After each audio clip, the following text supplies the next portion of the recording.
Dearest nerds and gig lovers, my name's Kirky, your gig mistress, and I have tonight James of 13SCREAM. Hi, lovely, how are you doing? How you doing? I'm good. I'm good. I'm good as well. Now, I need to put a disclaimer on this one. If you are anywhere sort of south of Manchester or any other country, i.e., America, Sweden, Denmark, you know who I'm talking to, put the subtitles on because James from Glasgow, Scotland, Glasgow? Yeah. I'm born in Glasgow, currently living in Lithgow, which is just outside Edinburgh. But yeah, so my accent's all over the place. It's about Okay. as a smorgasbord of all that's Scotland, just in one person. And everybody knows mine's a bit of a Geordie Yorkshire mix up. So yeah, you're gonna need them on some of you. The rest of you, you'll be fine. If you're local, you'll be good.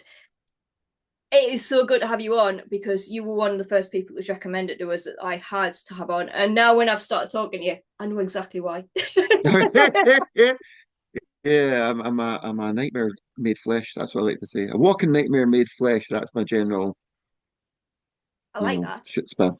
Let's find our vibe. All of us walking Yeah, nightmares made of flesh. All fine and yeah, stick together. Yes. So I am going to have a chat with you about your new band, your new project. yeah, I yeah. feel like I'm one of the first people to get my hands on you, so I feel really lucky at that.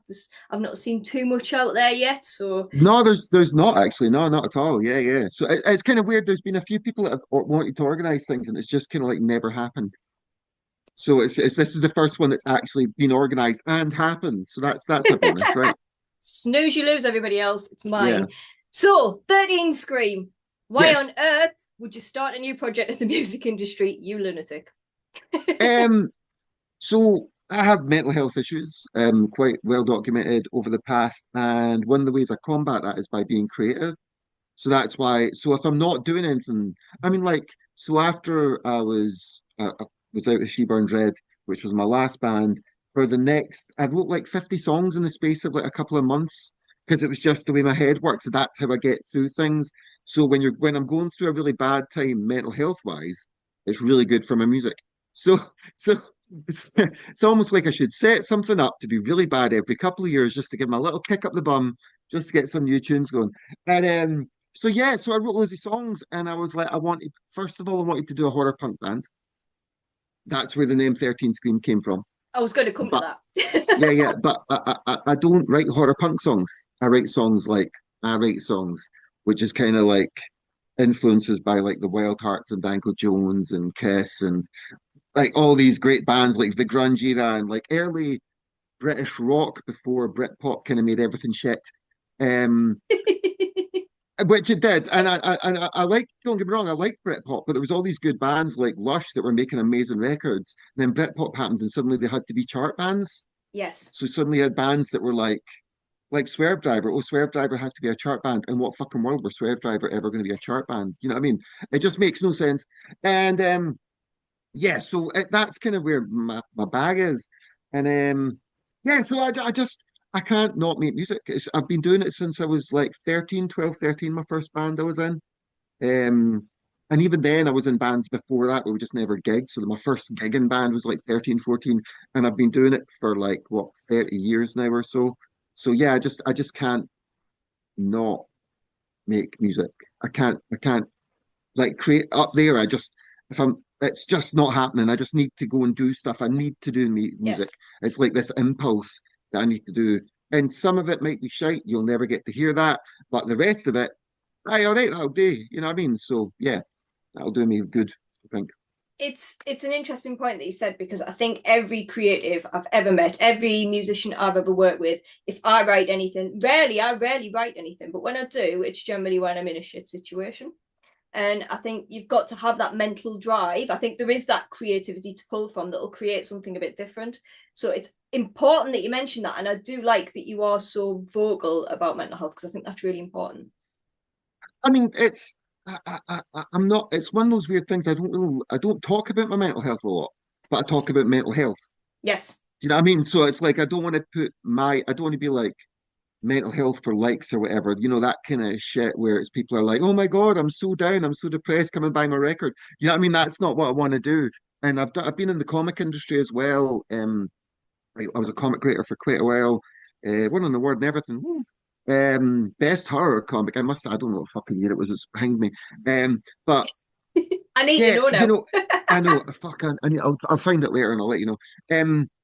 But yeah, I just need to be creative. I need to do that. But I refuse to do the whole. My life is shit. Talking that like doing videos online or whatever, we cry wanking videos or whatever. Where you just kind of like go online and you're like, oh, everything's so awful. My mental health's so rubbish. Oh, everything isn't everything bad. Do you want to buy a ticket to my gig? I kind of try and keep them separate. So I'll talk about mental health. I'll say that I have mental health issues, but I won't necessarily go into what they Into it. are Absolutely. unless it's a personal conversation with somebody that's a friend. I'm also very aware of putting shit out there that you don't want people to know, because we're living in an age where as soon as you say something, it's online and it's gone. Yeah, You know what I and mean? it's Depends on who you're talking to. permanent record as well now. It's not like back Yeah, when I did all my stupid stuff when I was at uni. It wasn't a permanent record of it. Now you have to be really selective on what goes out there, you know, and yeah, it's very there is this, as you say, there's almost like a market to market by mental health that you don't want that. You want yeah, support to find your own vibe. I mean, I'm very open about my ADHD and how that sort of came about, and that came about during lockdown. But I don't talk about it obsessively. I don't use it for anything. I just like to say to people, I've got it. That's it. If you find me a bit wild sometimes, that's that. But also, alternatively, you're going to find some days I'm really quiet and I'm really withdrawn because I'm overwhelmed, and that'll happen. yeah. But And that's when people get concerned about you as well, eh? When people that know you're like, or people that don't know you very well, because one night you meet them, you're like, hey, and next time you meet them, you're flat as anything, and you're just like, and people are just so confused because they can't put that and that together. But that's, as you say, that's ADHD in a little in a nutshell, nutshell, isn't it? Really? it is really entirely. I mean, it's really important. I read it on your website as well. But seeing that you've already touched on some of the influences. I purposely tried to not put a mental sound to the name, but I couldn't Right. help think horror punk when I first saw the Yeah, yeah, name. yeah, And then when I listened to your stuff, it was like, because I'm a big fan of therapy. All right. yeah, massively. Same. Yeah, Yeah. And I was like, it's got that. I remember being at a festival and watching Therapy playing live and it being just the most amazing sound. And like you say, that stuff got ruined. That stuff got taken out the charts and stuff by yeah. Britpop. Yeah. I mean, like it used to be, you'd watch Top of the Pops and you'd have like the Wild Hearts and Therapy Yeah. would be on Top of the Pops. What was it? Yeah. Hats Off to the Strange, or is it Hats Off to the Strange EP or whatever it was called? The one with Screamager and stuff on. They were on Top of the Pops with Yeah. Yeah. with songs from that EP, and then it's like suddenly it's. And I've nothing against Britpop. Britpop had its place and all that kind of stuff. I just wish it didn't envelop everything. So nothing in the UK could be anything unless it was that.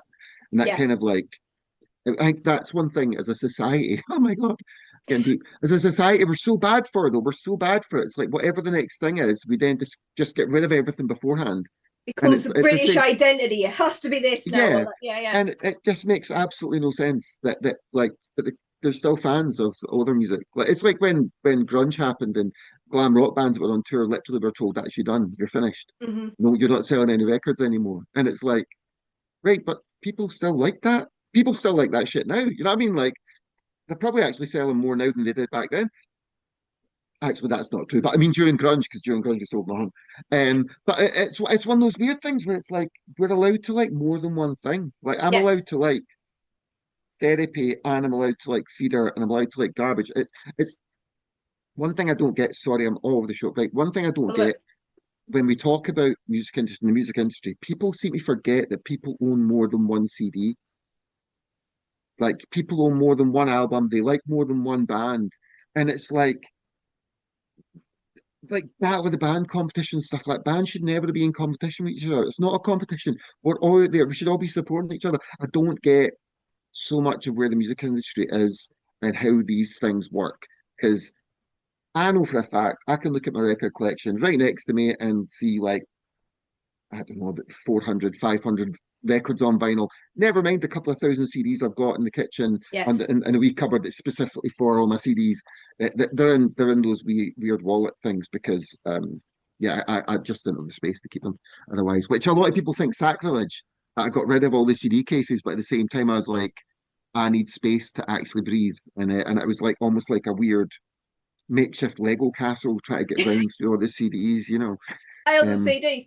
Yeah, mine are all stored up there in the loft. I've got a shelf. I had to build a unit just to put all my Nice. music on. Yeah, because like you said, and I can't do the wallety things. It's just I can't. I'm sorry. It just No, freaks no, me I out. mean, it's funny because I know a lot of people it freaks out, but then I had a pal and he was talking about how much he was watching me date. He's like, "What are you doing?" I was like, "Tell you what, right? See you next time at the house. I'll pick up 5 year CDs, and if the right CD is in that case, then you've got a point. Not one CD was in the right case, because that's what people with CD cases do. People don't let them fool you. They might think they're all high and mighty. They might be all like, "Oh, I've got my CD cases. I didn't use wallets, right? Okay, what they do is they'll take a CD out." And they'll put a CD on, and then they'll take the CD off the CD player and put it in the case of the CD that they just put on. So when they do want to find, if they want to listen, like say they want to listen to Smashing Pumpkins, like Siamese Dream, right? I want to listen to Smashing Pumpkins, Siamese Dream. Pick up Smashing Pumpkins, and then it's some weird like Where in Time is Carmen Sandiego kind of like murder mystery, Cluedo kind of thing to try and find the CD they actually want to listen to. Because they might have started there 30 CDs down the line, they've actually found the CD they want. And you know it's true.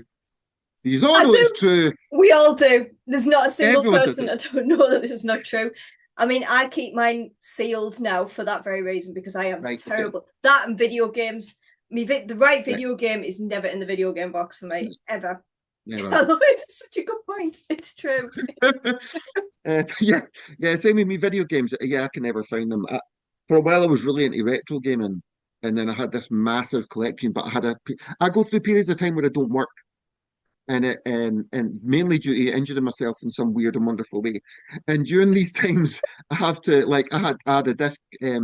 I slipped a disc in my back. It went in my spinal column. I was almost paralyzed. Had to get the disc removed. Couldn't work for 6 months. Couldn't walk for 6 months.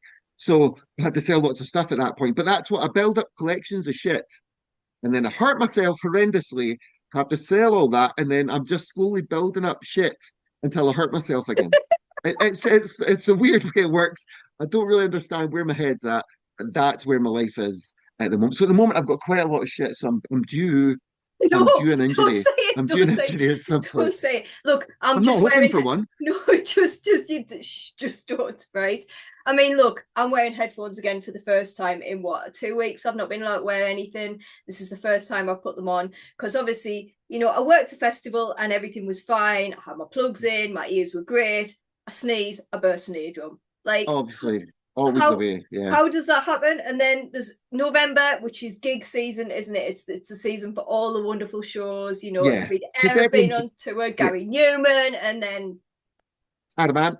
Adamant's just been, yes. Yeah, darkness is about to happen as well. It seems to be like that run up to Christmas. All the bands just go, you know how you've got no money? Fuck yous, you're going to have even less money now. So we're going on tour, and our t-shirts are going to cost 40 quid, and you're going to come and you want to buy it all because they're going to be cool. There's nothing worse than when you go to a gig and the t-shirts are shite. Mm-hmm. Yeah, Nothing worse. no, you've got to have good t-shirts, 100%. So Got if to have anybody's good watching it, t-shirts. have good t-shirts. Even Oh, even just a logo is fine. Even just a plain logo. I'm all right with that. I'm down with that. I can get a plain logo t-shirt. But see when they do these, I don't know, some t-shirts. I went to see like one of my favorite bands is Danko Jones, and I went to see them a wee while ago. And their t-shirt was like I don't know what the fuck, it was like a weird hockey jersey, but in a t-shirt. It just didn't. I just looked at it and went, I don't want that t-shirt. And it's one of the few times I've ever went to a show. I can't even describe how bad it was. But I was just like, I want to support the band. I know they're over here. That's how they make their money. We all know the bands make money off merch. It's the one way you get from one city to the other because we're not making money elsewhere. And no.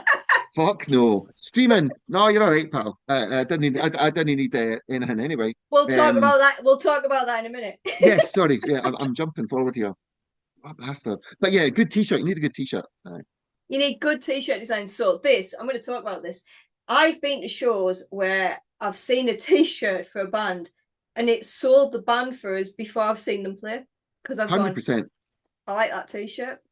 100%. The amount of times as a kid as well, when you were younger, and you'd buy a t-shirt, then listen to the band because you're like, that t-shirt's cool as fuck. You'd buy the t-shirt, then listen to the band. And So it was that underrated. yeah, it was just the thing you do because you'd buy records back like in the early 90s, late 80s, you'd buy a record because the cover was cool. Yeah. Yeah, I mean that's how you bought most of your records when you were in your early teens. So I was poor, really, really poor. Still am Hmm. really poor. I'm going to say that. Still I know really that poor. feeling really well. Yes. So I used to go to the library, and you know how they used to have the CD borrowing system, Yeah. right? Yeah. So I used to go and I used to go through all the genres, and because I listen to everything, you know, Hmm. classical and all sorts. And I remember I found this one CD. I pulled it out and it had a black cover on it with a white circle, a pentagram, and a weird looking skull thing on it. And I was like, oh, I'm going to borrow that. And I took it Yeah. home and I put it in my CD player and I turned instantly into a goth. And I was Yeah, like, that's it. That's how it happens. That's literally how it happens, by the way. Don't let anyone fool you. That is literally how it happens. That's how everyone talks. You find something, it's like, and it's always some weird hidden shit, isn't it? Some weird hidden shit with a pentagram in a shop somewhere. You're like, and it's something that awakens something inside you. And next thing you know, your clothes are all black. You know, you're listening to Sisters of Mercy before you, it's like a domino effect. A weird dot. It's like some weird mystical, magical place that would have been the Toys R Us advert, but it's for goths, you know. that and Paradise Lost Icons, I think it was. Right, yeah, And I was that's like, a that's banging album. so weird cover. And I was like, I'm Yeah. having that. So I borrowed that. And then the Spooks had a weird album out, and I borrowed that, and that was quite cool as well. Mm. But no, that Some Girls Wander by Mistake album, that was it. Yeah. Done. I could, so you're quite fortunate. My library, it was all like, I remember exactly, it was all ZZ Top, it was Y&T, Yeah, it yeah. was, who else? That was the main ones in the library when I was at that point. But what happened is I moved to this is a long right, I moved to England in Just 1988. go. I moved to England in 1988, and I lived in the same street as, and I liked AC/DC at this point because Blow Up Your Video had come out. I was really, me and Yeah. my pal were really into AC/DC. We were playing with Transformers, listening to AC/DC. It was fucking amazing. And when I came up, I remember he had an Iron Maiden poster on his wall. I'd never listened to them. I went to this school and the guys were like, well, we like Iron Maiden. I was like, well, if my pal liked them, I've heard they're quite good. Next thing I know, it was just cassettes upon cassettes upon cassettes of like just going to their house and just like, so Anthrax next, right? So it was State of Yeah. Euphoria and all that kind of stuff. And then it was Metallica and Justice for All. And it was just Yes. like Yes. Yes. album upon album of like Wasp, just anything you could get your hands on. Because obviously being in the UK, we had things like the young ones, and the young ones always had like Motorhead and shit on it. You know what I mean? So it was always like in your psyche anyway, because we had the you have British heavy metal, all that shit. But rock and metal was always part of the scene. It Yeah. was always in the charts when we were kids. Like, Yes. well, you know, it was a thing. And I always liked those kind of tunes. So like, yeah, so that was as soon as I moved to England, there's all these cassettes, and then my brother nicked them all because he decided he liked metal, and I had to restart all over again. So that was good. Yeah, At least you have to sell it to injury. That not this time. yeah, That is exactly it. You have just summed up one of the most important things for me is how you find stuff. You know, it always comes at the most weirdest time, or through yeah. somebody, or in the most bizarre way. And it's just incredible. So Priest, who I absolutely, you'll have heard us talk about them loads online. I absolutely adore them. When I saw them, it was actually because I went to see the Death Stars. Okay. Right, okay. And they were supporting. And I went into a coffee shop on the morning, and somebody said to us, "You need to check out the support band Priest. You have to check Mhm. them out because you'll like them." And I was like, okay. So I got there extra early because I try not to stand for too long at shows. Being disabled, I try not to stand for too long at Mhm. shows. So if I know the support band, I'll try and get there towards the end of their set. Not because I want to miss them. I try and see as much as I can, but just so I'm not standing as long if it's not a I, venue with seats. Yeah. yeah. So I got there extra early. Oh my fucking God, I was blown away. Oh, Incredible. amazing. And it was just it was that moment. Had I maybe not been told, I might have missed their set or missed part of it. You Yeah, just never know. And that was another one. I walked in and saw the t-shirt and was like, I like that t-shirt. I like the yeah. artwork on that. So that finding things and how we come across things. And I think it's a community thing as well. I think we all get into all sorts of weird stuff from each other. So Vicky Yeah, from Mermedia, she yeah. got me into a load of stuff that the glam stuff that I probably wouldn't have got into being so heavily into Mhm. goth. She got me into a lot of that. And then got me into a lot of trouble and daft things because we used to work together in the Obviously, music industry. yeah. Nice. Yeah, yeah. Yeah. You've already mentioned quite a few of the bands that would be an influence 13SCREAM, but artwork wise, I want to, because you mentioned a little bit about sort of the music influences. It's got some really cool artwork coming out on the new album that you're going to Yeah, be releasing. Tell me a yeah. little bit about that. So that's actually my girlfriend does the art. She's a tattooist. And so what, like my girlfriend Claire, I better say her name. Claire Thompson. Claire Thompson Tattoo, that's her thing. She's in Edinburgh, Yeah, top Easter Road, go and see her. Get don't some get work done. wrong. Don't get it wrong. Yeah, I know, right? Fuck me. That's me dead inside. So yeah, so I love like old school tattoo art and stuff like that as well. So like one of the singles was like original single Fight, I was like, I want this. And she's like, right, okay. She done that. And then she started coming up with ideas. So like her next single figured out it was an idea that she had for the artwork. Sink or Swim was an old school tattoo idea. That's her third. That's her like these are two singles away. These aren't even out yet. And but yeah, the album was just like I want something like the pop art, the pop art, the classic pop art, Yes. but I want it to be a goth vampire chick, like Roy, that Roy looks. Lichtenstein, yeah. Yeah, yeah, yeah. Check me out. But yeah, I wanted that, and she done it, and it looks fucking great. And I'm like, that's fucking amazing. So yeah, no, I'm really. It's going to look great on a t-shirt as well, as you say. It is. T-shirts are important. You need a good look t-shirt, man. Um, so yeah, no, everything just kind of like I'm keeping everything with this band. I'm keeping in house. Everything's kept in house because it's only people that I trust and that are family that are kind of want to bring involved. Like, so because I don't want any shit to happen. I just want, if something happens, I want to be there. I want to be present. I want to be aware of what's going on. I just want everything to go run smoothly. So it's people I care about, people I trust, people that I see as family that are getting involved in all aspects of the thing. I mean, I know you're not meant to mix um, um, business and friends and stuff like that. But this is all about that because previously in the past I've put too much emphasis on the music and I've Yes. lost out on friends and I've lost out on family and I've isolated myself and I've like before I know it, I'm like I don't talk to anyone anymore at all. And I'm just like I'm so focused in doing band shit that I forget that life exists outside it. Like I missed my graduation because I was on tour. You know what I mean? It's like that's just the level of stuff that goes in your head. You're missing funerals and everything just to go and play with the band. And it just becomes this overwhelming sensation. So that's another reason I've got friends involved so they can pull me out. They could Yes. just go, not, you're getting too deep. You need to come back a bit. So that's why everything's kind of like taking it easy. Like we've done a Kickstarter for the album, Yes. which depending on when this is coming out, it finishes on like the 30th of November. Um, and it's not if previous Kickstarters I've done, whether it's for comics or albums, has just completely consumed me, completely taken over life. I will take an hour, it will consume me for that hour, and then I'll take a step back and walk away from it.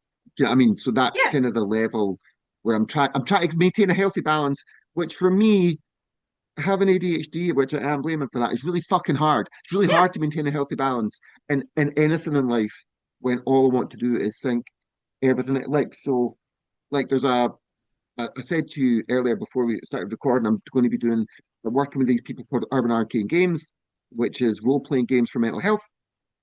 And part of that is so they've got a system called Foundry, which is a VTT, which is a virtual tabletop system. So you can Yes. do all that. I spent about 5 hours deep diving that, and I still no fucking idea how to use it. I am completely clueless. And but yeah, so that's not getting used. I'm just going to be doing it in person. But yeah, It'll do that thing. They'll do that ADHD thing. You'll deep dive it. It'll not yeah, make any sense. You'll be sitting, you'll be doing something else, something really important that you need to not be distracted from, and your brain will go, I know how to use that. yeah. Why? See what I know. Oh, yeah. Right, I'll shut. Right, anyway, right. I was going to Well, say something, and it's gone already. It's gone already. It it's like jumped into my head, and before I knew it, it was like, wow. so you were saying It's you were saying about keeping everything as a family, and I think I yes, actually believe that that's important. yeah, My experience, obviously I've been sort of in and out it's more music journalism. I've always been in mm, and out as a photographer, and I found that if I didn't have the friends and family around us, like you say, it would consume me. But also, it can be a really isolating environment, the music industry. People don't realize this. You can be really lonely because you can be on tour with a band, and if you aren't entirely gelled in any way, shape, or form, or it's just exhausting, and you haven't got your own space and stuff like that. It can be, where's my words?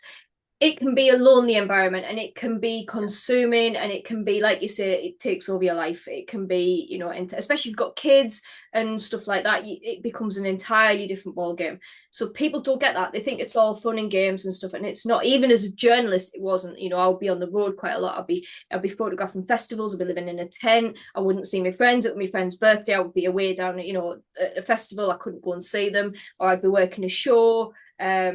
And that's where, you know, people that I got really close to in the industry really saved us, because they became my family at that point and still Yeah, are.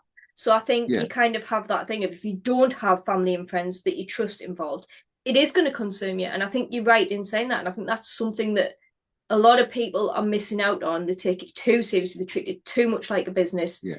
And you can't do that. Not if you're going to make any sort of level-headed success, I think, personally.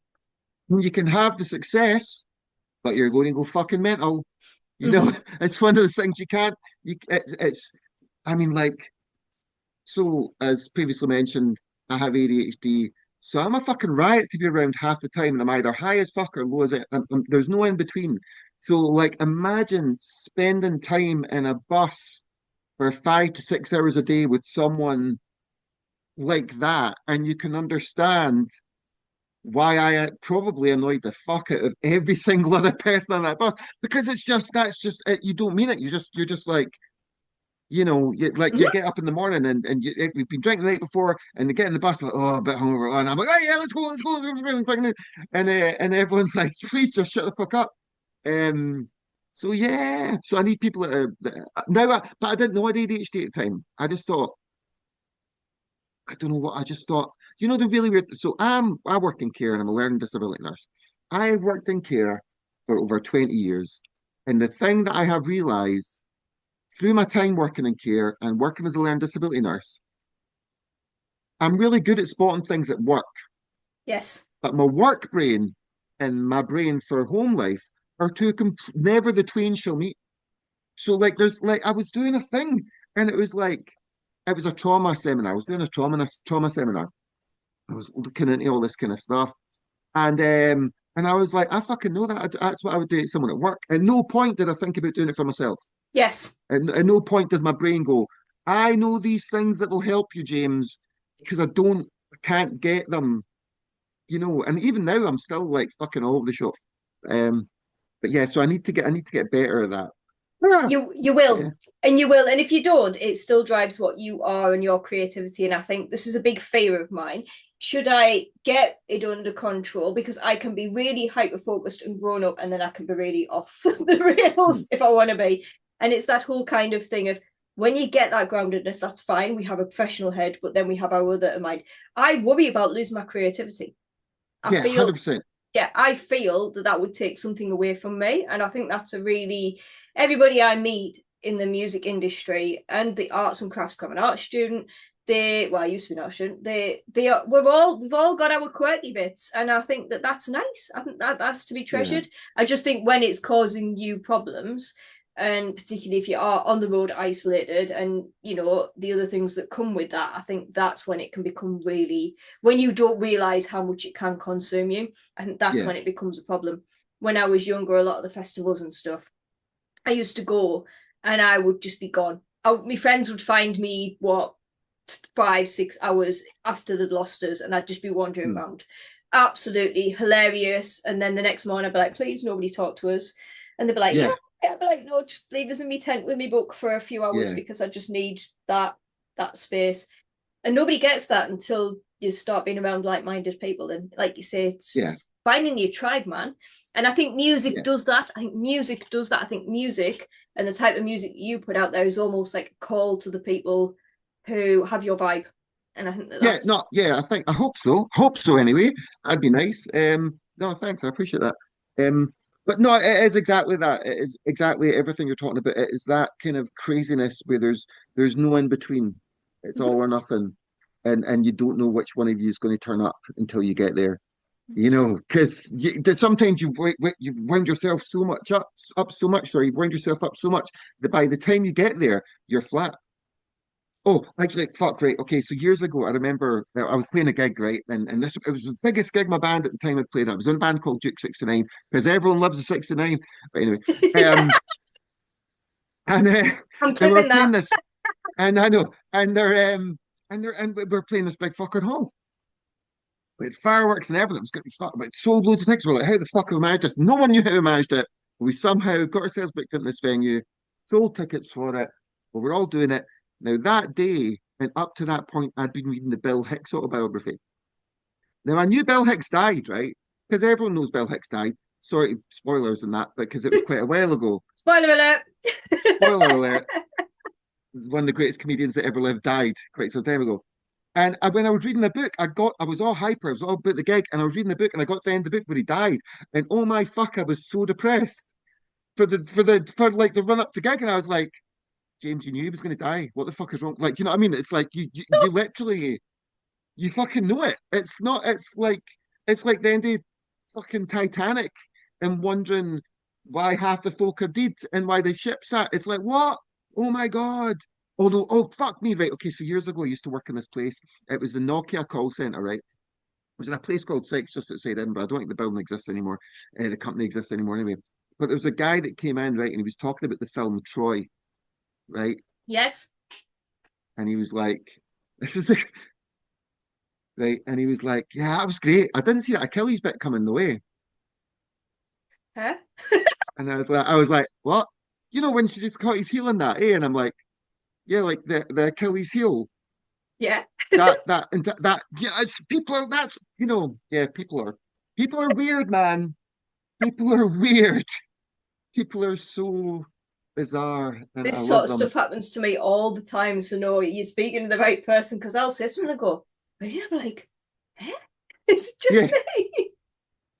no, and it's the weird things in life that make like so. I sometimes feel like my life's like a really shitly written sitcom, and because some things just happen, and I'm like this looks like it was written by somebody that wasn't quite good enough to get in a good sitcom, but was like you know What, like some sneezing and just busting your eardrum? Yeah. yeah, yeah, exactly like that.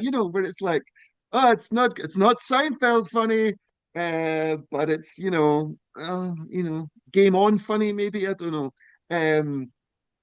But yeah, just every once in a while, I'm just like, ah, it's not real. It's not real. It's all some weird horrific simulation, and I'm being moved along by some shit writer that is probably me in the future, sending things back that are shit ideas. But Do you know when you were saying earlier about getting all the music out and some tracks I've never heard?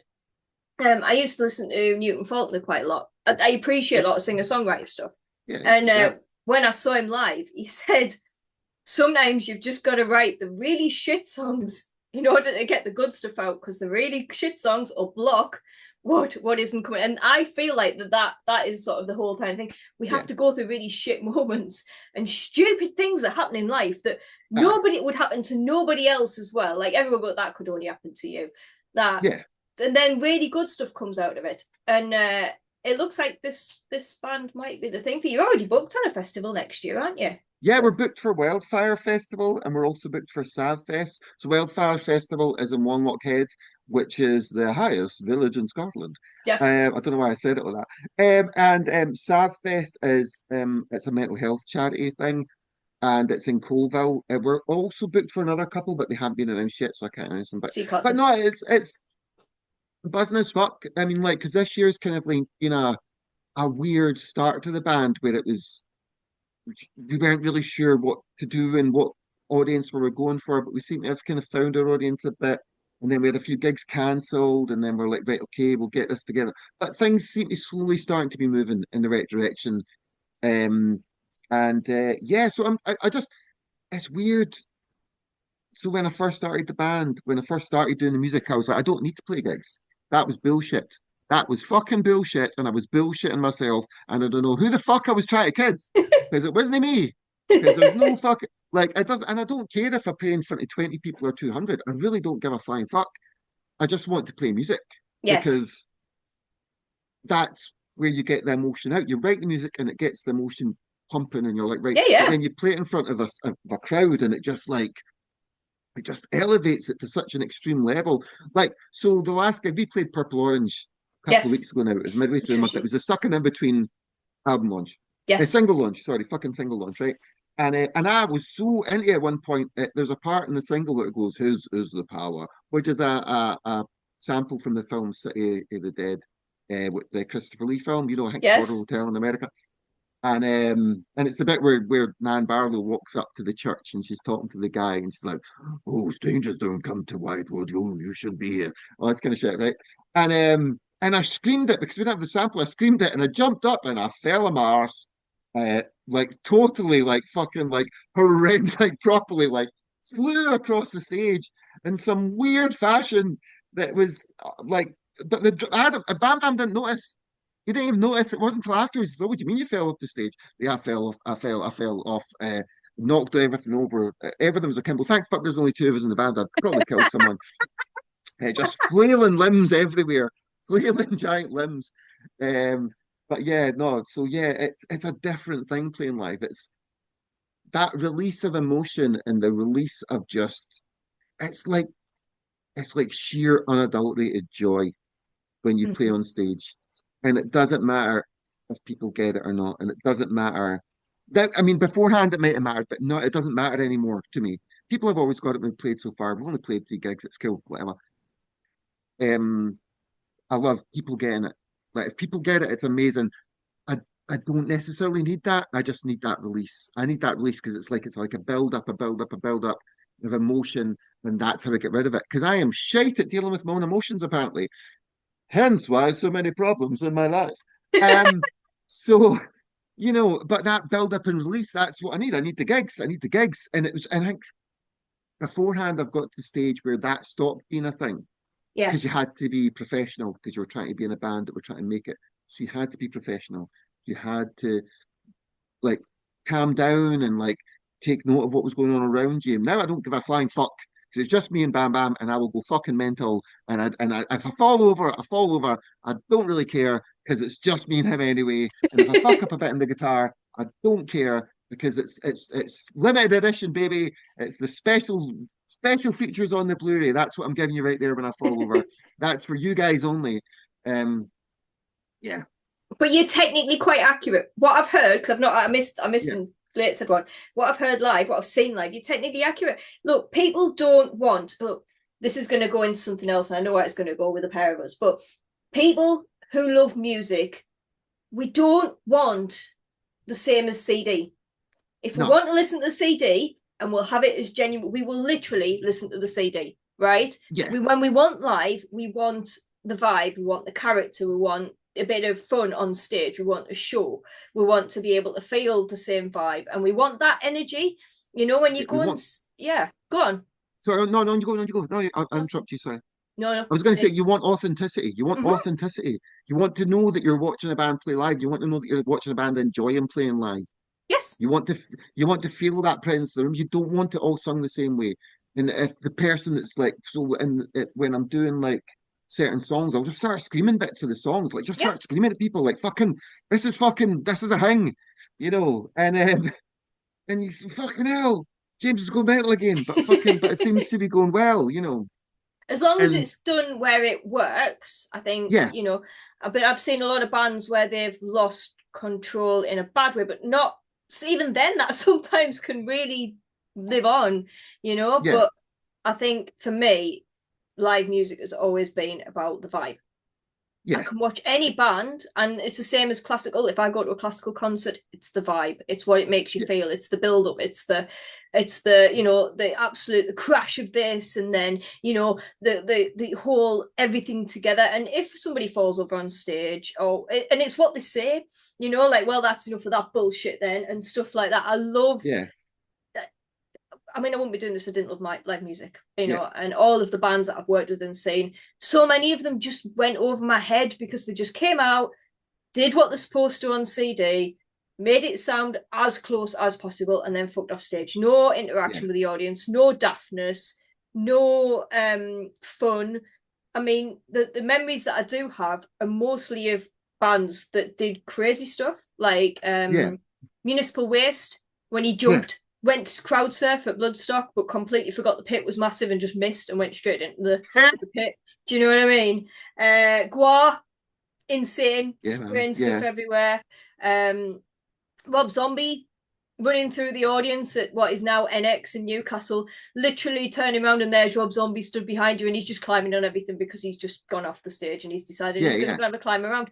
That sort of vibe is important, and that energy and that connection, you know, it's incredibly important, because if we go this way, I'm going to say it and it's going to open up a whole can of worms. So sorry, everybody, go get a drink.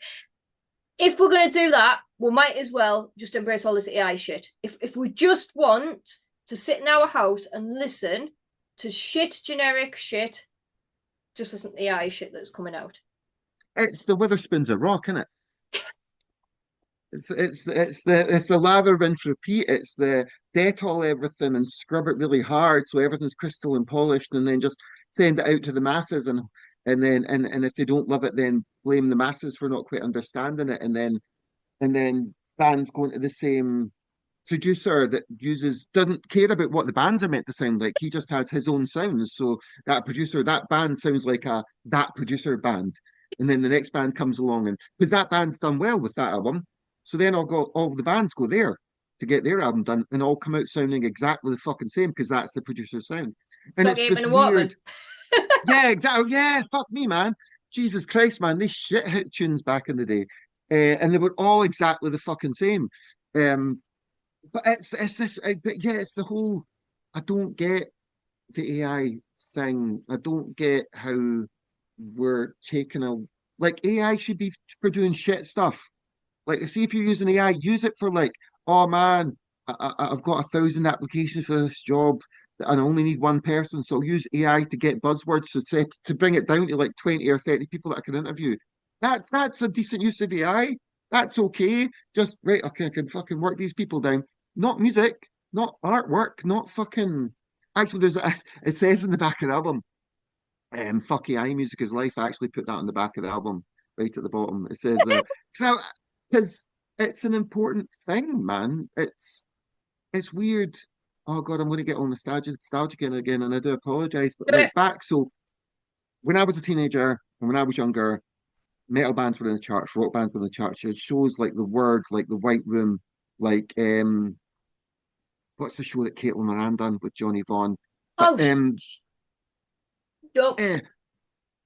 Something anyway. But you had all these shows, and they would have like all different types of music. Like the Word would have Marky Mark on, then Sepultura. Yeah, yes, you know what I mean? And it was like, you'd watch on Saturday mornings, you'd watch the ITV chart show, and it would have like the rock chart in it, and it would play Jellyfish next to whatever pop band was coming out next to Stock Aitken War, and everything was mixed together. And we've kind of went this weird American way in this country where everything's separated out into its own radio stations. So rock stations are great and it's really good, but because you've got rock stations, the rock isn't really being listened to anywhere else. Yes. So therefore, when people say rock's dying, it's not dying. People just aren't getting to fucking hear it. Because it was a guy from the 1975, Matt Healy, I think it was him, that said that this music that's being made now is really dull because it sounds so much like what was being made 20 years ago. But if 20 years ago you listened to Apex Twin, it sounded fuck all like what was happening before. Just for the record, nobody listened to Apex Twin back in the day. I don't care who you are. They were like that weird band that made songs that were like, that's a bit weird. I don't know if I understand it. Let's move along. And but it also just shows you're not listening to the right stuff, mate. Because there's loads of original stuff coming out. For every band that wants to be Led Zeppelin and looks like Led Zeppelin and sounds like Led Zeppelin, there's another band doing something completely fucking weird and outrageous over there in the corner. I mean, fuck, in the 90s we had the Bolton Cox, you know what I mean? And things like that. And all these mental bands coming out. And yeah, anyway, sorry, it's missing.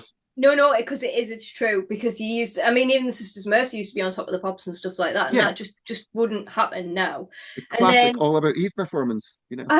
Yeah. Yeah. Yeah. And then for me, there was a band called Stiltskin. Yes, man, yeah. And they came out and they went massive and then pop gone because they didn't fit in. They pushed out the way. Yeah. Because they've done the Levi's advert, eh? Yeah, they got the Levi's advert with Inside, and then that was it. Same with Babylon Zoo. They were quite cool, but then they had that commercial side of them that was Yeah, kind of I pushed like on that. them.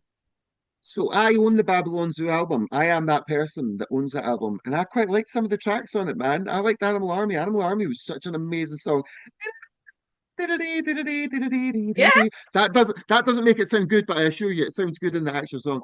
They were it's like placebo before placebo kind of thing, yes, you know what I mean? That kind of thing. That they had that kind of attitude and all that kind of stuff.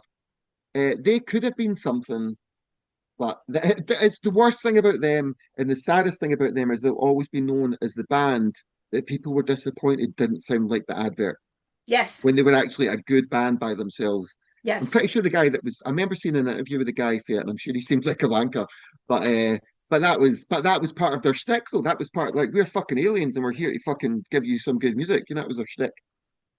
That I was hope. so cool. No, I love that. Yeah, we are very similar to we're all right. That's cool. I'm gonna come away from the band for a minute, and I'm gonna ask Okay, something right, else. so And I think we're gonna need a bit of time for this. right, I'm getting Sitting, bracing myself sitting, here. bracing yourself. Yours and the band's nerdy passions.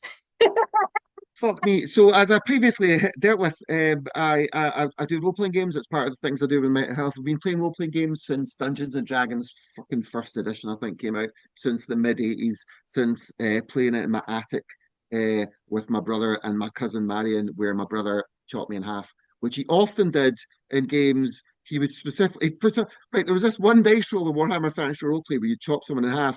And Mark, the James Master at the time, just so happened to always fucking roll the number. I think it was 66. Oh no, James, you're chopped in half again.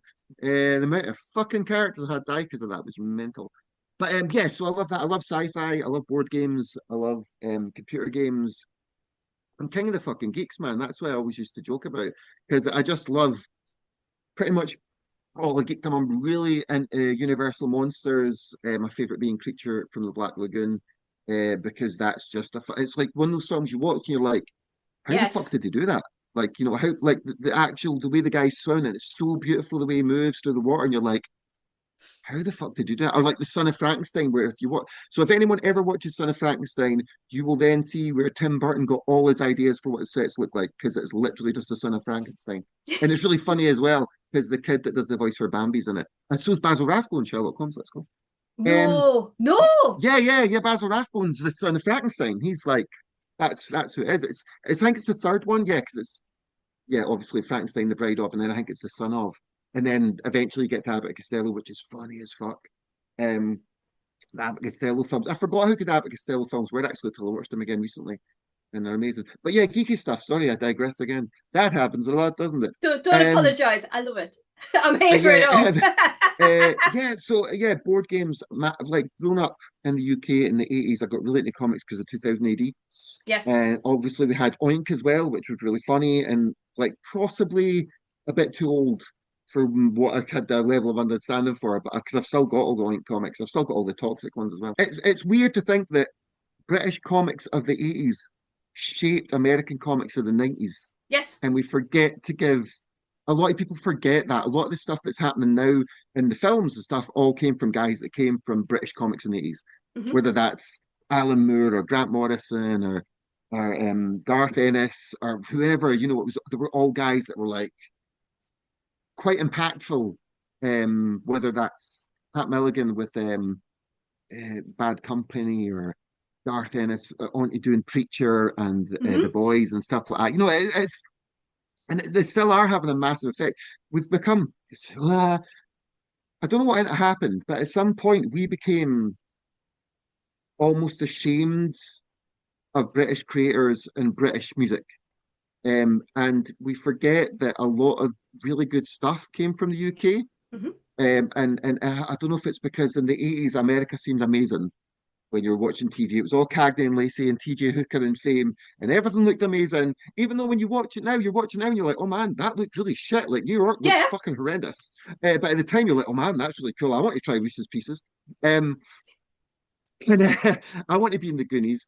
Um, but yeah, we forget that British, not British culture. I hate to be like that fucking guy, but we kind of don't take pride enough in what the creatives of this country have done and what things like Thatcher's Britain, Blair's Britain, Cameron's Britain actually gave us. Hmm. And so when we start to water it all down and you get like the Witherspoons of rock and you get all these other things that just don't quite work, it's like we as a nation, the mixed nation that we are, by the way, including everyone in this with the migrants and everything, like Yes. everyone, we who we are because of all that. And we Yes. are who we are creatively because of all that. Because you wouldn't have had um Selector or most of the amazing music back in the early 80s if it wasn't for the Caribbean people coming over and Yes. I mean it's like it's like we live in a Reggae. weird time.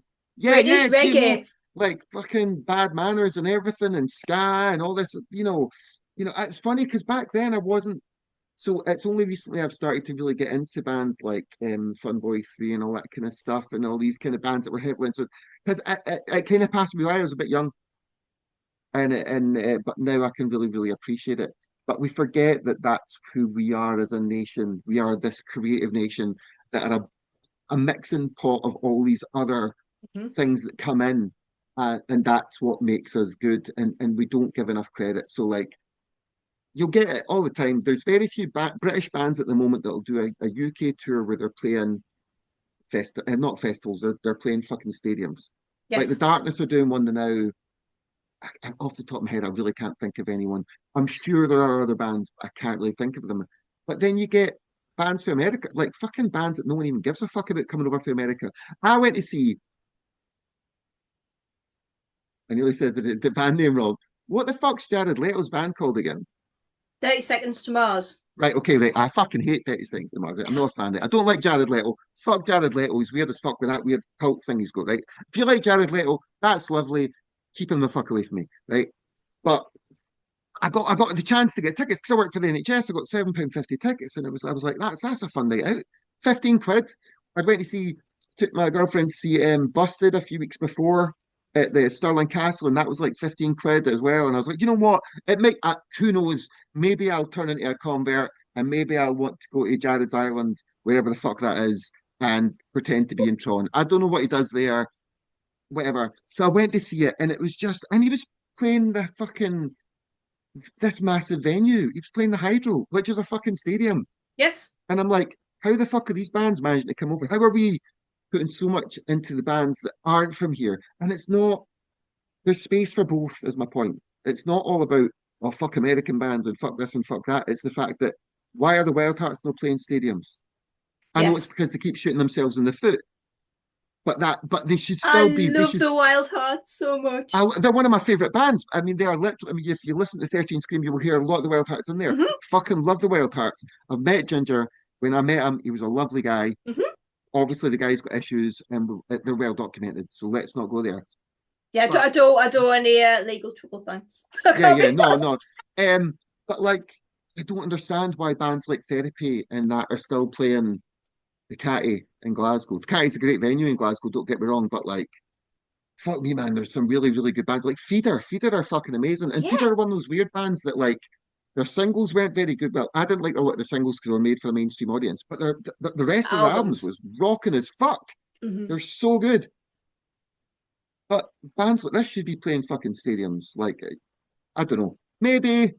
Maybe I'm just, I don't know, maybe I'm I'm kind just of with you. bitter It's and twisted. You know, overheads. yeah, Overheads. So I've my knowledge and my area and all that sort of stuff is looking at all these bits, and to hire something like that and then the ticket sales and shit, it's just yeah. ridiculous. And I feel like British, like you say, British bands are not as appreciated. We No, they don't aren't. we don't worship them as much as bands from elsewhere. I And mean, like, classic example. I'll give you two classic examples of British bands that are kind of ritually mocked bands that are, if you actually think about it, were groundbreaking bands, and they still are to this day. Status Quo, yep. who like everyone's I loved Status Quo back in the day, and they all done the fucking dance. Status Quo, and I remember watching a Status Quo documentary, and they're playing fucking town halls to nobody, and I'm like, that's fucking Status Quo. What the fuck? And Slade are Slade. like Slade are so mocked, but they are one of the. If you listen to like Will Death Do His Part and stuff, or Slade on Fire, they're fucking amazing. There's so many good British bands that we just completely dismiss because they're part of the glam era, or they're part of this era. We I do don't know. this a lot, and we do this with, like you say, because you start in comics. We do this with comics. We also do this with British literature, and Yeah, we do it with British art as well. yeah, We kind of we kind of isolate our culture, and we don't give it the upping it should be. So, like you say, a lot of the British comics, a lot of British comic book artists, they'll struggle because they're yeah. British. No, Oh, because massively. So, and it's guys that are, and oh man, so right. So I was in comics, as I said before, and it actually the comic model, the way it works, doesn't work, and it didn't work for a long time when they were like, right, okay, right. So Batman's successful, so what we need to do is do 20 Batman comics a month. Our fucking our Iron Man's successful now. We've got to have 5 comics, and then we've got to have an overarching one that goes through all of them. And it just they just bleed people dry, and that's commerce and that's commercialism, and that is what it is, and it always has been that way. But it just seems to be they forget that people don't have infinite money. mm. You know, So this the Star Trek comics. I'm going to go into it, right. right? Okay, cool. They can bleed anybody dry because they will put out so many variations of Yeah, covers, and then there'll be like 20 comics for an episode of whatever they're wanting to do. And I remember when I was watching when one of the Star Trek conventions, J.K. Woodward doing some of the covers. He was literally yeah, sat at one of the conventions painting some of the yeah, covers.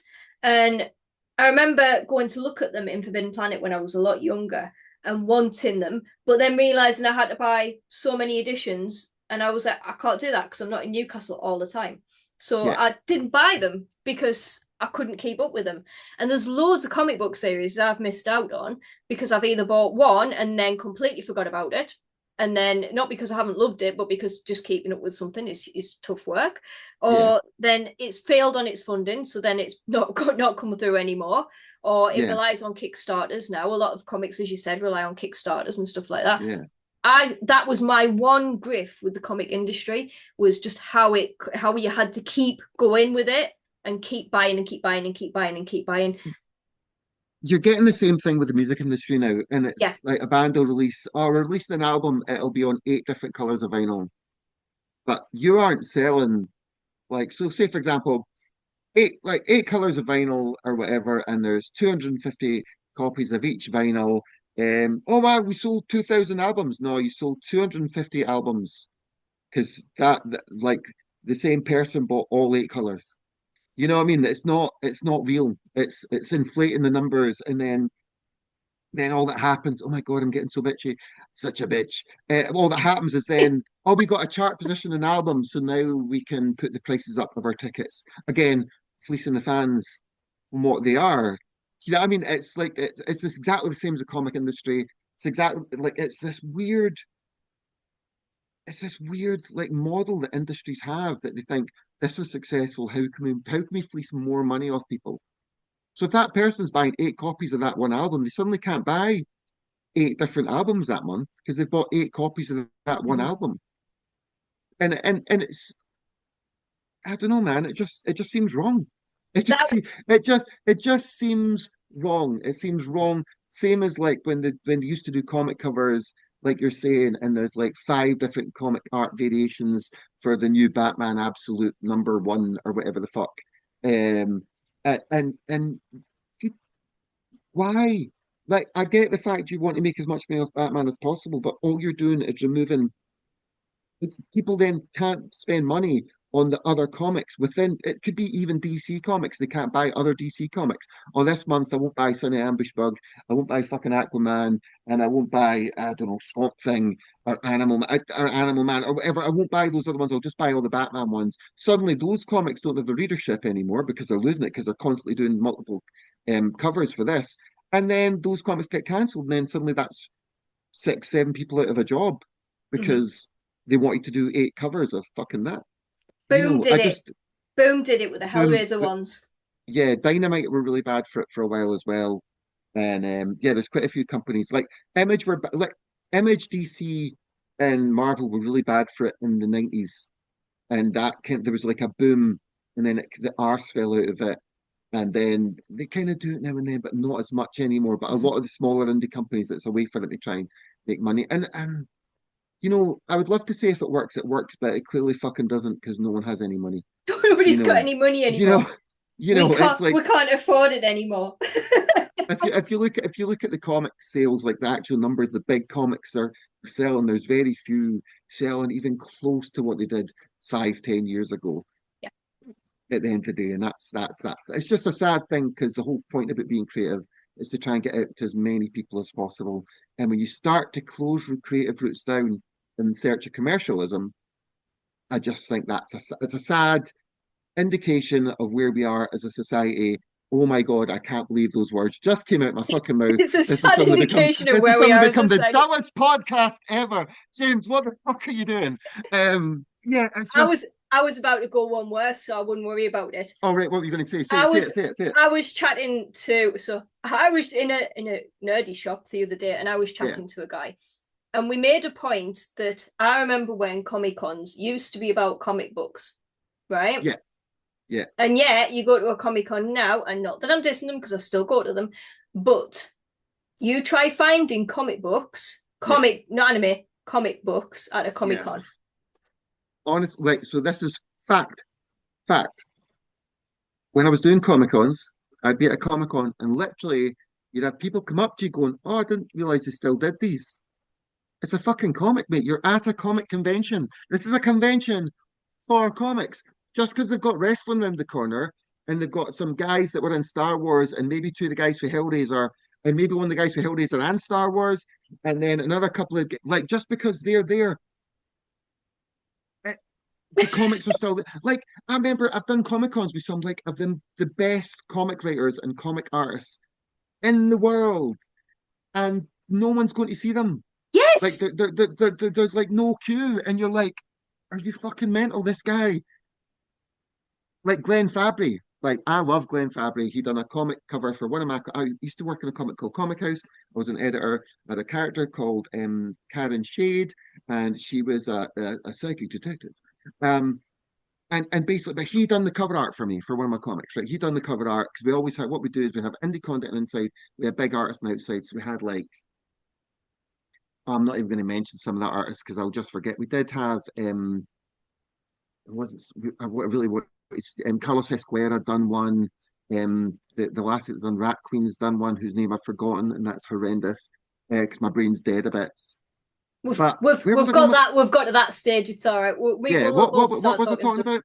What was I talking about? The artists that you've worked with in your Yeah, comic. yeah. So like, yeah, of course. So, and you'd go to Comic Cons, and like they'd be busy for an hour or two in the morning, and that'd be it. But the This, thing is, it's not even just them. It's literally, unless it's a big star, it could be literally like I remember the guy that was in Desmond's in Enterprise. huh? Yeah, okay, so he was doing Comic Con, right? He was sat right across from me. Hardly anyone went to see him the whole weekend, and it's just because like the Comic Cons, oh fuck's sake, there's only so many tickets to sell, and if only like say for example, there's 1,000 tickets for sale to that Comic Con over the weekend, right? Okay, so that's 500 one day, 500 the next day. Are you trying to tell me that like only like 10% of those people want to go and see the guy for Star Trek? That's only 50 folk through a full day. That's no wonder they do the ones where it's like the Hayden Christensen or whatever, where you get the pass and you've got to sign up and all that kind of stuff. And because otherwise they're just sitting there with nobody there. Yeah. There was a one of the Star Trek conventions I went to. There was an actual they put an actual astronaut there, and he was lovely, and he was on Apollo 13. So this Right, guy's okay. been to space, Yeah, right? you actually been to physical. He's Yeah, actually been to physical space, and nobody went to see him. I mean, a few people yeah. did, but there was queues for people who were in a TV series, which don't get us wrong, is my favorite TV series in the world. Oh, But fuck yeah. but nobody went to see the actual man that had been to space and Yeah, had seen and lived it. And I was like, that blew my mind a little bit. But yeah. this whole nerdy thing, we were talking about something before I'm gonna have to get this out here because we're gonna start All right, something it's here. fine, it's fine, it's fine.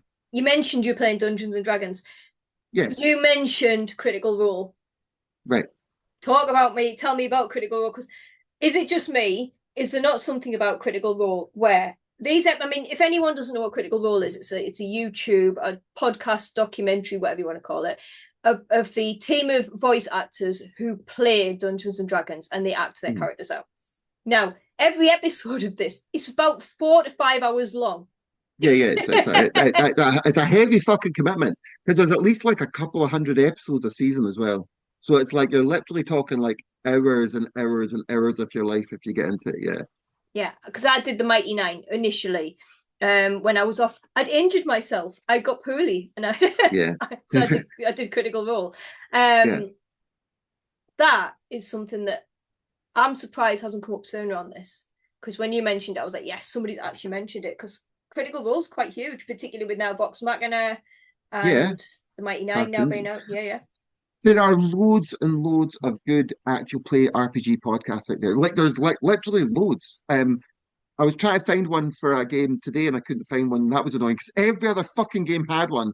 So everything for like Twilight 2000 to Call of Cthulhu, all these games have got amazing like amounts of podcasts available. But yeah, Dungeons and Dragons, it's weird as anything because Dungeons and Dragons managed to the way the geek world worked.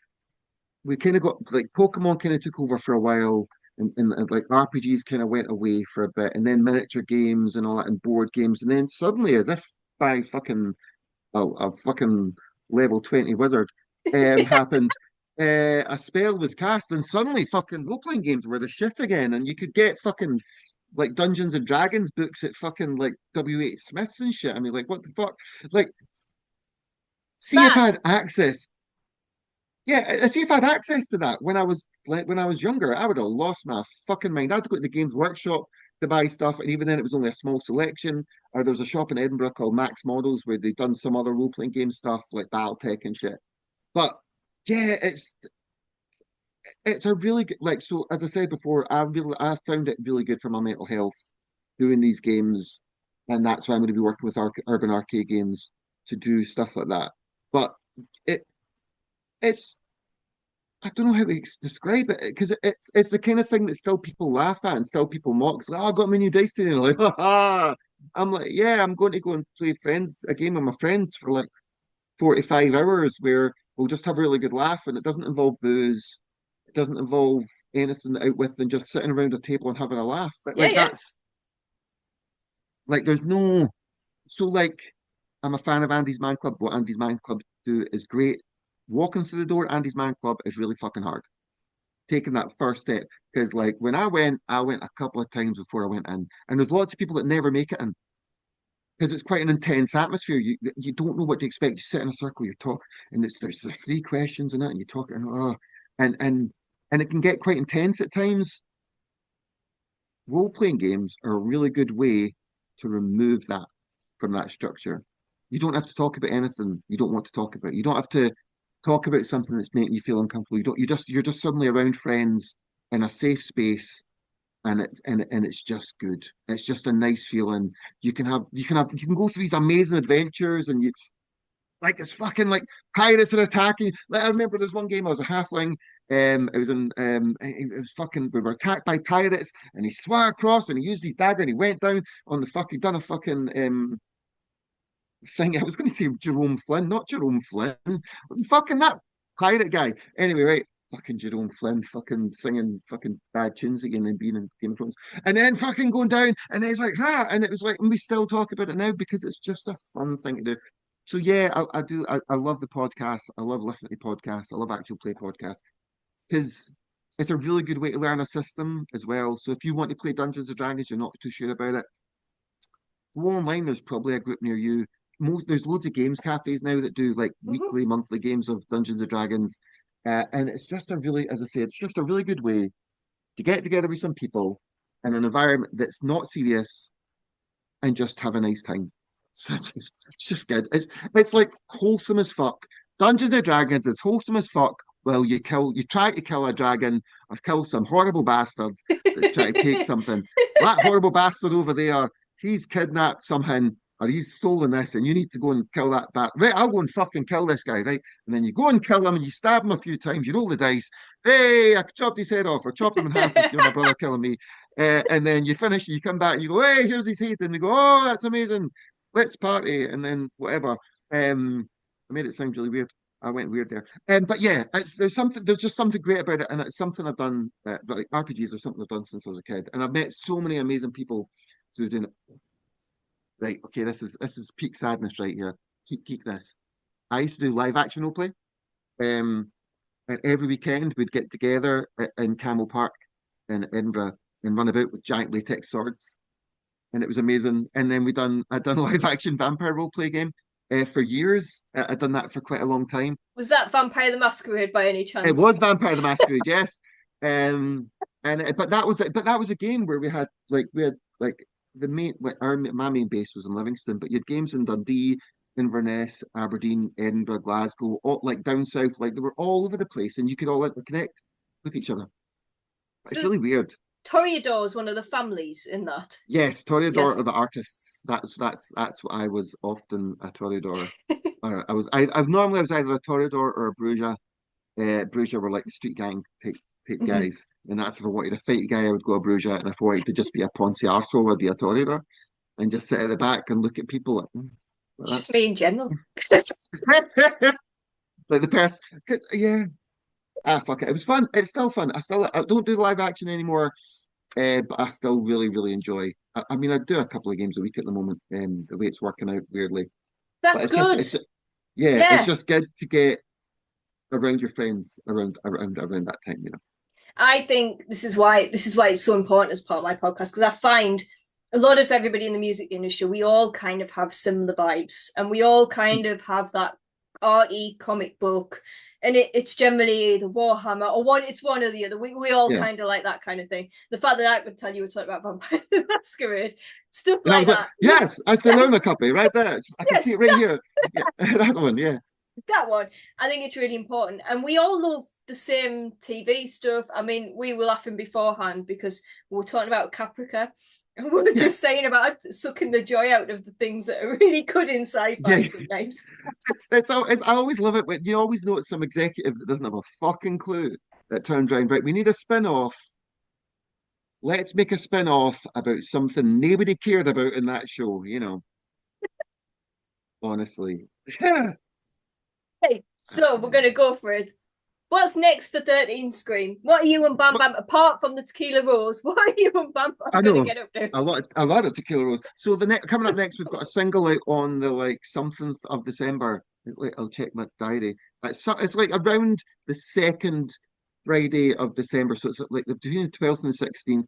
And then in January we've got another like so that's figured it out. We've got Sink or Swim out around the same time in January. Then the album will be live on Spotify and all that kind of shit. That's Hunt Down and Kill 13SCREAM based on the Bill Hicks joke, obviously talking about Bill Hicks earlier, which I don't think many people have got, but that's very much it's like from the Hunt Down and Kill Billy Ray Cyrus thing. It's Hunt Down and Kill 13SCREAM. Because I just thought it amused the fuck at me. And that's going to be around the start of February. But we've got the Kickstarter just now.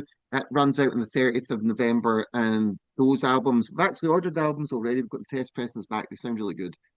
And yeah, we're meant to get them back around the middle of December. So from the start of January, we'll start sending those out.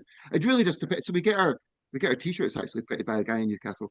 So it really depends when our t-shirts come back. Because as soon as our t-shirts come back, we'll start just sending them out. So about mid to towards the end of January, people will start getting their albums in the post, and then it'll be released officially in February. You've produced this? You've done all the recording, haven't you? Yeah, It's yeah. So so we got the drums done at my friend's studio, Casa de Fuzz, as I like to call it. We done the drums then, and then I brought it here, and I just basically. So I was in America last year for Black Friday. Not, I didn't go out at Black Friday, but I was around. It was my brother's birthday, so I was there to see my brother, and I bought a laptop that's like fucking insane for like a $300 or something, which would just blew my mind. So I've got all this shit on it. So I just thought I want things to sound the way I want to sound. Originally, we did have a guy involved. Life kind of took a turn for him, and he couldn't do what we were hoping he would do in the time frame that we needed him to do it. So I just kind of like went right, okay, so I'll just do it the way I want it to sound. So it's really weird to have an album that's actually exactly the way I want it to sound. Because it's funny because there's some people are like one of the songs, one of my friends was like, the vocals are a bit low. I'm like, no, they're meant to be. It's meant to be. So it's meant to sound like a live band. So that's the whole point. It's meant to sound like a live band. So most of the things were done in one take because I want it to sound like you're there. So if there's a mistake on the recording, it's because I played that mistake, and then I would record it once, and I would record it again, and record it again. No drop-ins. You would just record the full thing, and you'd pick the best one, if you will, as the birch. But if you fucked up on one, it didn't matter. But you wouldn't like replace that with the Yeah. bit. No, you had to play the full thing. So if you didn't play the full thing, fuck you. You just you fucked that, didn't you? That's what it has to be all. It has to be all done. And I'm not trying to say there's loads of mistakes. There's not loads of mistakes, but I just wanted it to sound live and vibrant, and not fake, and not AI, and not Witherspoons, and not rubbed in Dettol and all that kind of stuff. I wanted albums to sound like the albums that I loved back Yes. when I was getting really into music, like albums by Therapy or albums by the Wild Hearts. Like Earth versus the Wild Hearts is still one of the greatest albums ever fucking made. And when you listen to those albums, they're not perfect. They're not crystal clear. They're not you know what I mean? You want it to be like that. That's what you want in music. You don't want music to sound like some regurgitated, clear, clean shit. You know what I mean? You want it to sound live. You want it to sound vibrant. You want it to mean something to you. And that's what I've tried to get across. So when we were doing it, that's basically what I went for. I realized that I kind of got into a vibe when I was going. I got a vibe going with it, and I like it. I mean, other people might not like it. Fuck them. I don't care. I didn't make it for you. I made it for me. In This the is it. nicest way This is it. You made possible. it for you. That's the Yes, thing. that's it. You know, at the end of the day, if people listen to it and like it, then that's great. But if they don't like it, then cool, man. Go listen to one of the other millions of records out there.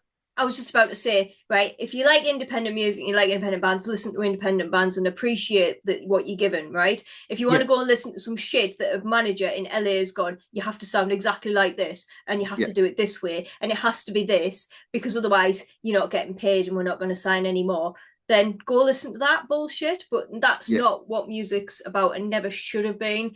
You know, No, you're gonna get bands that aren't gonna sound fucking great live. You're going to get bands that have energy. You're going to get bands. But to be honest with you, when you start looking at the bands that we've mentioned in this podcast, there's so much good stuff to be had.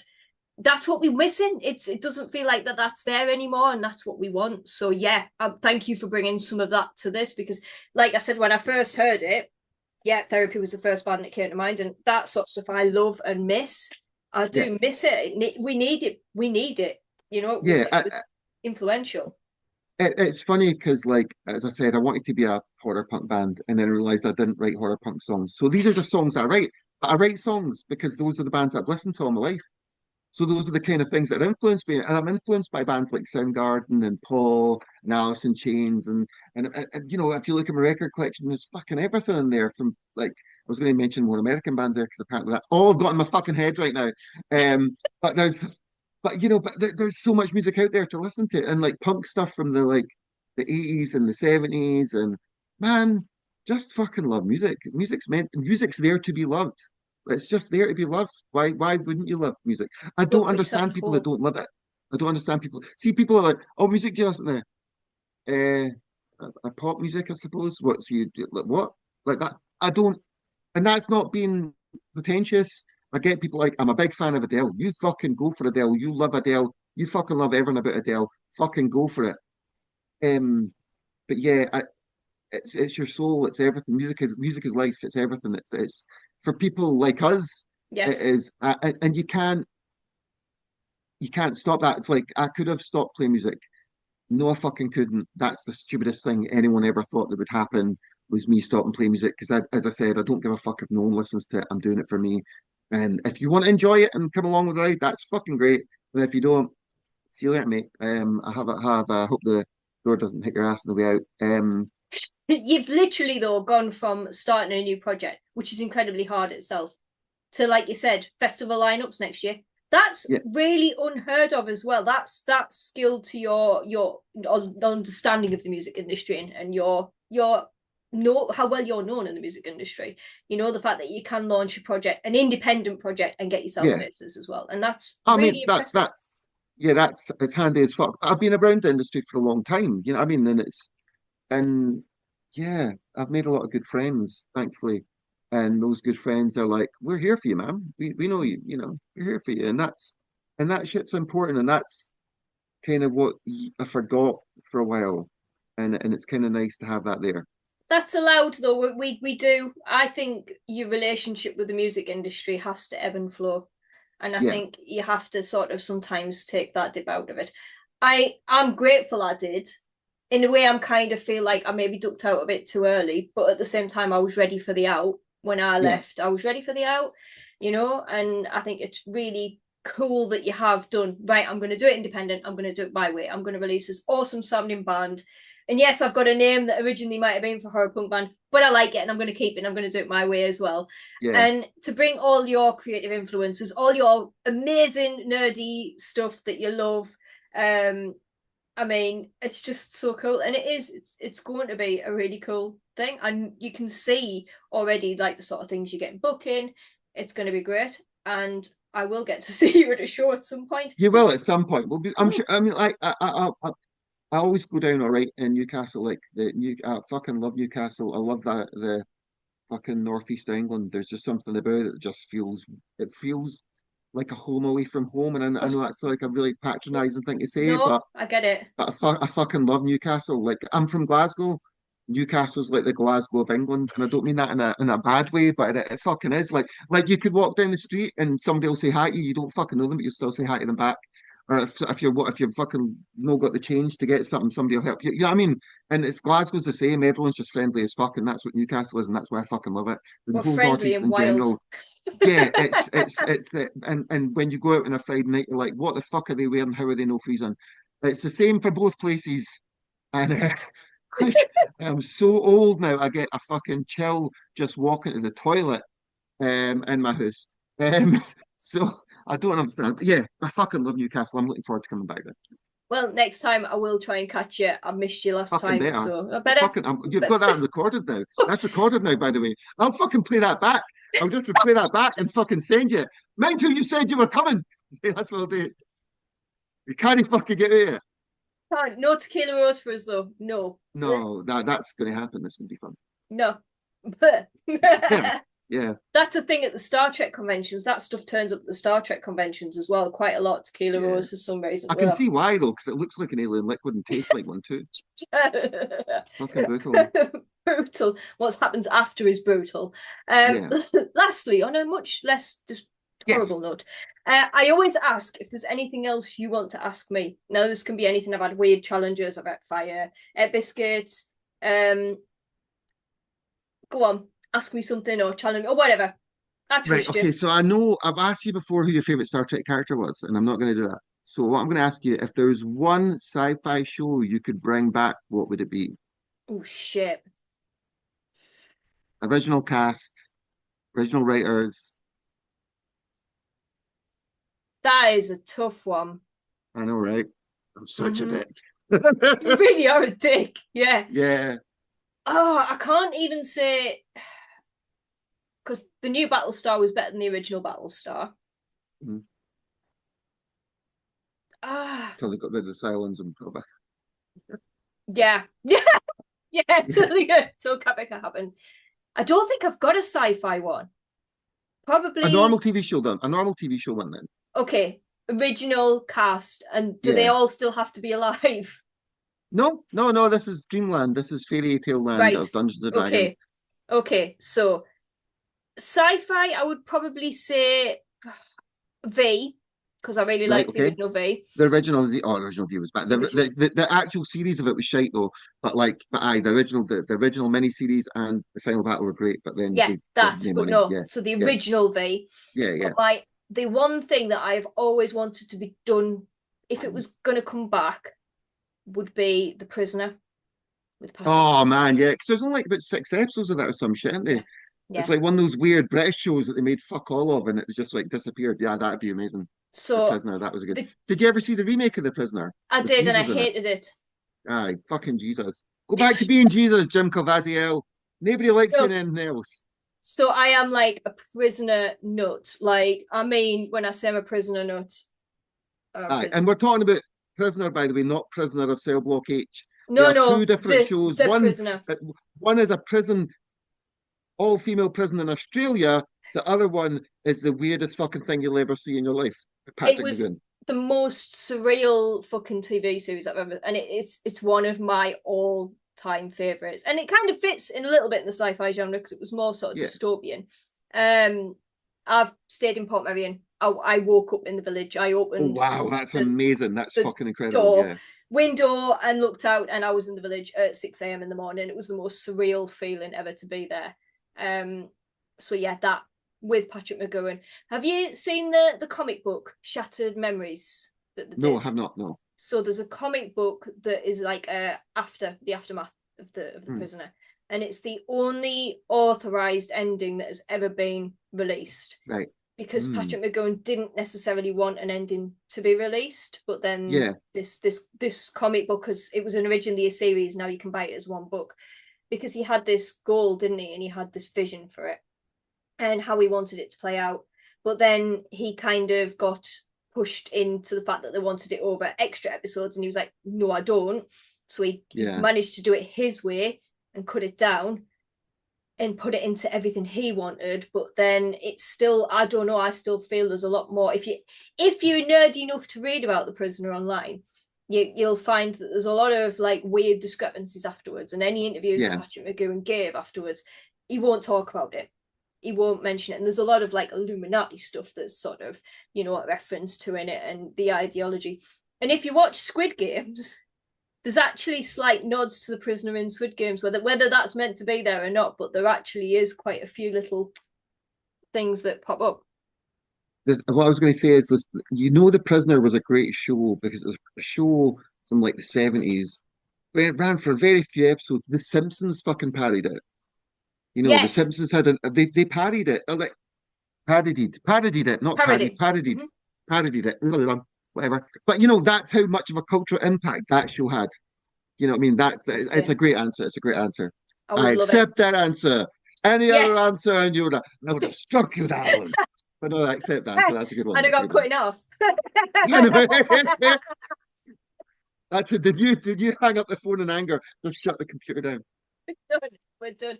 I'm so pleased I got to talk about the prisoner. It makes us feel really. It's one of the few things that you have to kind of really know us to know that that's my thing. I grew up with it. It used to be on the TV quite a lot when you had, when your parents got the dodgy Sky, when they couldn't Yeah, actually yeah, afford Sky, so you had a satellite dish, but it didn't really get any decent channels.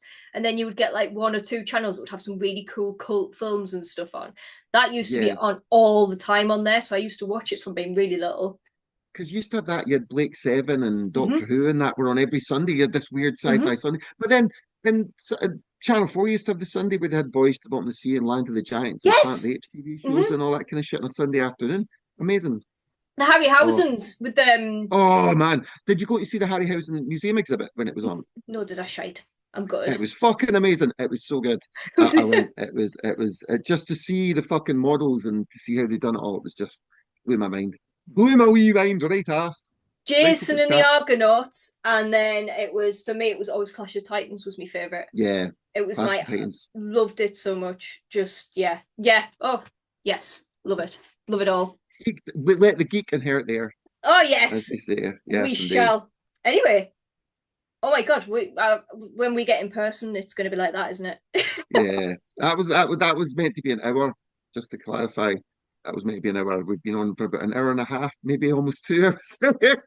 Oh well, as well as at least we're well, chatting. At least it was fun, right? at least we've enjoyed it and we've got on Uh, right. we've enjoyed Everybody, it. You rest, you can all fuck off. We've had a great time. We've we've had had a great a time. good wee natter. There you go. If you made it to the end, which you will have, because you will have stayed Yeah, around, I'll be testing you. Please go and check out 13SCREAM, the album. Check out the Kickstarter. I'll try and have this out before it ends. I should have it out thank by you. then.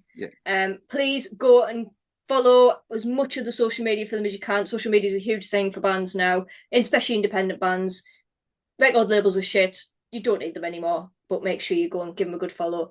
And go and keep an eye yeah, out for dates. We want to see you live because we want to see you do yeah, stupid stuff on stage. yeah, yeah. I was going to say it's literally like social media is so important for a small independent band that can literally get you onto a festival or not. That's how Yes. important social media is.